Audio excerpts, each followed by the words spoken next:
Hi, I'm Chuck Quinley from the Thread Bible Podcast. Last week, we began our journey through Genesis 1 through 12, the foundation text for the whole Bible. If you've struggled to reconcile the Bible with modern science, then today's episode is for you. Stay tuned.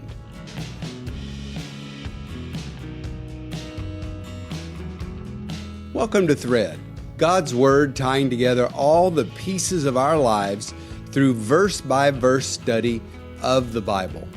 In Season 4, we're exploring the bedrock of the entire Bible, Genesis 1 through 12. The Thread Bible Podcast is brought to you by Medialite Asia. You know, there are a lot of us, and we are people of faith, and we love the Lord, and we believe in Him. We believe in the way He describes the world, the way the Bible describes the world.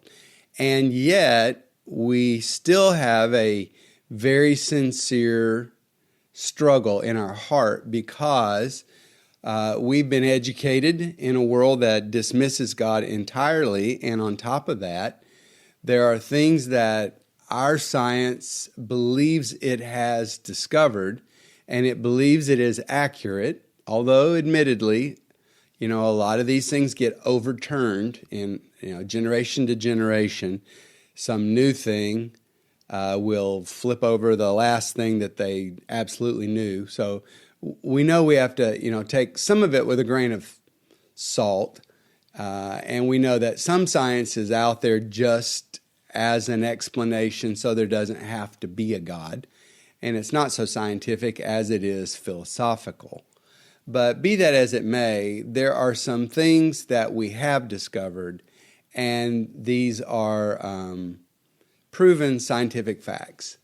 And they cause a lot of people, and especially younger generation raised in church, it causes them to stumble because they struggle to integrate the Bible and their own knowledge of the current state of science, and not just science. You can get into the sociology classes at university and other things, and now it just goes everywhere.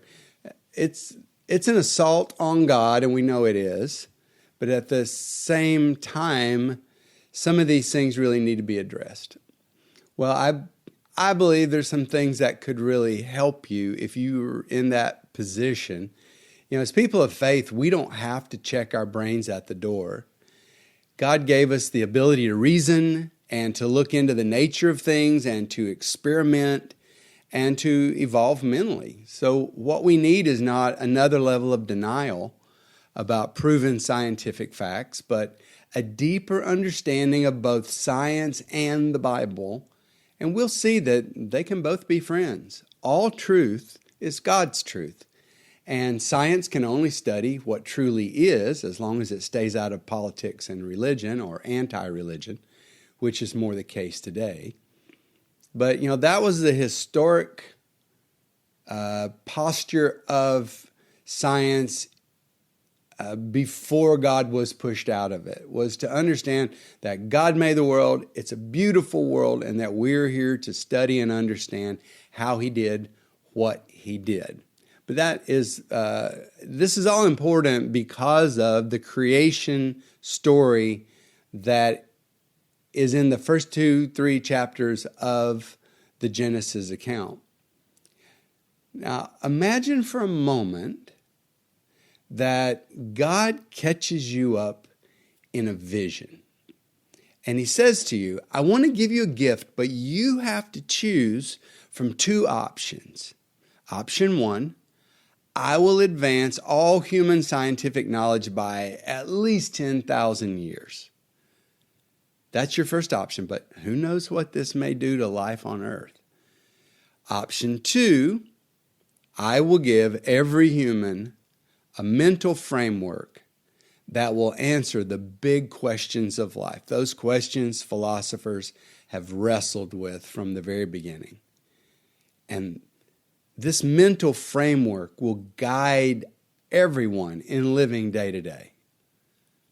So you say, can you tell me more about the mental framework?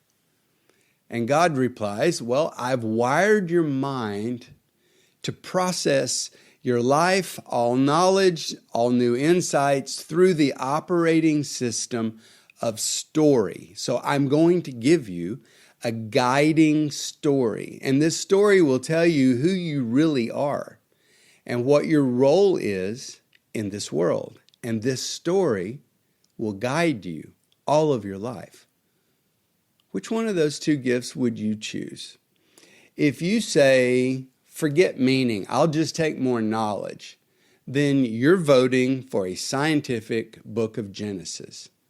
And God was well able to train Adam to write, and he could have explained to him all about physics and dark matter waves and particles, micro black holes, and having all this in writing would have exploded our total scientific knowledge, because we've been trying to understand these things forever, and we still aren't sure. You know, I read recently that researchers just measured an atom with a half-life of 18 sextillion years. That's 1 trillion times more than science's wildest estimate for the age of the entire universe. So science, as advanced as it is still constantly evolving, believing new things, disbelieving the old things. But by giving us a written record with all these questions answered, God could have exploded our scientific capacity by at least 10,000 years. So, we'd be at least half a machine by now. Google's AI director claims that within 3 years, we will be able to network a human brain, a human mind with the web, which will make intelligence irrelevant because your processing power will be boosted by the hardware. You will know everything. You can know everything that the internet knows. So, we're going already into crazy realms. But if God had given us a book that answered all these scientific questions, we would be so far down the road from today. We'll be right back.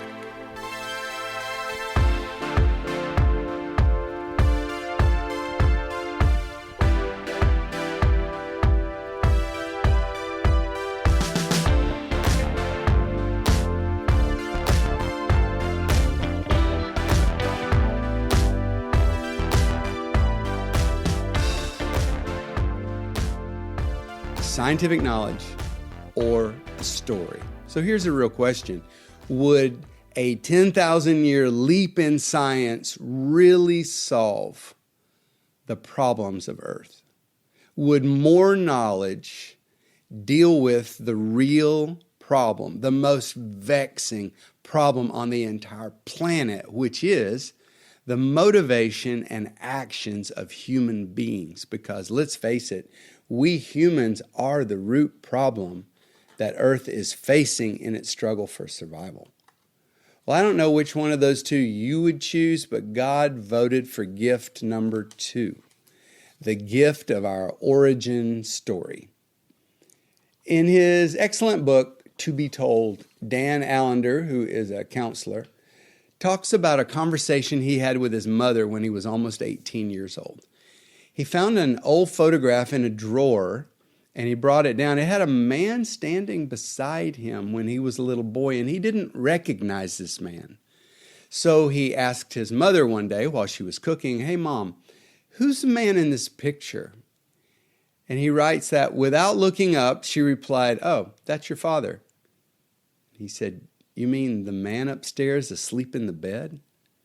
"No, he's your stepfather. The man in the photograph is your real dad."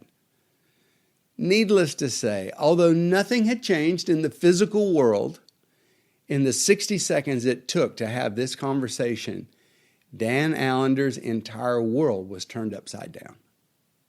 It's a powerful thing for someone to give us the deep gift of the true story of our origins. This is our truth, and it's truth at the very deepest level, and that's what the book of Genesis is. And if you will receive it as God's gift, it will reveal the truth to you about your identity. It will tell you the meaning of your life. It will tell you your purpose on this planet and the purpose of the planet. Genesis will show you what is wrong with the world and maybe even what is broken with you personally and what you can do to remedy it. And these are deep things, deep knowledge. You know, Jesus told his disciples, I have much to say to you, but you cannot bear it. So God has much to communicate to all of us, but our understanding is limited to what we already know, and it's filtered by what we already believe and by what we refuse to believe. And on top of that, there's the limitation of language and the multiplication of languages. Some have no grammar. Others have 100 words just for snow. Think about the challenge of providing us with a written message. If God was going to talk to humans in written form, and that's technology all by itself, to capture words in symbol and code, but in order for God to do that, just think about it. He has to do something in a way that it will communicate truth to the humans who lived thousands of years ago. This is before there were candles. That's when we got the scriptures. So he has to communicate with them in their world and with their worldview. And it has to also resonate with modern humans today. And it has to overcome the limitations of human language. How would God do such a thing? Well, it's apparent that he did it in at least 3 ways. The first one is the entire message was coded in story form, not in science form. And that's very important. Our operating system in our mind is story. And so God coded his message in the form of story. Secondly, he makes abundant use of metaphor, poetry, and symbolism to increase the abilities of language to convey meaning. It's kind of like what heat does to a single corn kernel and pops it, and it becomes popcorn. And now it's, 20 times bigger than it was before. That's what metaphor and symbolism and poetry can do to language. It's just a word, but if you use it in the right way, if you make it symbolic, then all of a sudden this word gets a whole lot deeper and it has much more ability to convey meaning. A third thing God does is he accommodates our current faulty understandings and he starts from there with us. He lowers himself. He lowers his message and he, as it were, he speaks slowly in ways we can better comprehend. He uses mental constructions that we find acceptable and understandable, even if they're not always accurate. This doctrine is called the doctrine of accommodation. For example, on the second day of creation, and I can't wait to get to this topic when we're studying the book itself. On the second day of creation, the writer of Genesis describes something called the firmament. Well, everyone in the ancient world believed in a sky dome. For thousands of years. There were debates in all Middle Eastern cultures, and these were the advanced societies of the world. And they were debating the material from which the sky dome was made. Is it made of metal, some new kind of metal? Could it be clear crystal? Some said it was liquid. They puzzled over how think about a world without electricity, how black the night sky is and how clear the stars are. And they puzzled over how the stars are held in place. They never move. They rotate, the sky rotates around us, but the distance between all the constellations and the stars never changes.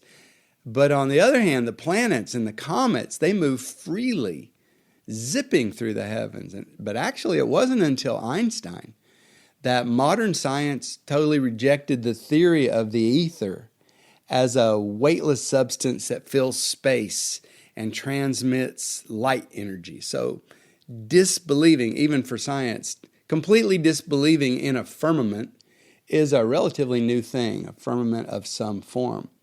So when modern rationalist people come to Genesis, the first thing their minds do is to start analyzing the creation account scientifically. And they ask questions like, is this an actual 7 days? Are you saying that photons are the building block of all matter? Is this the basis of space and time? How could there be a global flood? And then they apply a scientific approach to this book, even though it's plainly not attempting to answer scientific questions. And because to them this book fails their science test, they disqualify the whole book as untrue, and they miss the core message. And that, my friends, is tragic, because God has so much to say to all of us. If we would just humble ourselves, sit at his feet, and listen. So today, I want to end this episode with the prayer of the child Samuel. Speak, Lord. Your servant is listening. And in our next episode of Thread, we're going to open to the first page of the book of Genesis, the book of beginnings, and we're going to meet our Maker. So click the subscribe button and you'll automatically receive the next episode of Thread. If you'd like more information about Emerge Missions and our initiative at Media Light Asia, visit MediaLightAsia.com. Expect God to use you today, because you are the light of the world.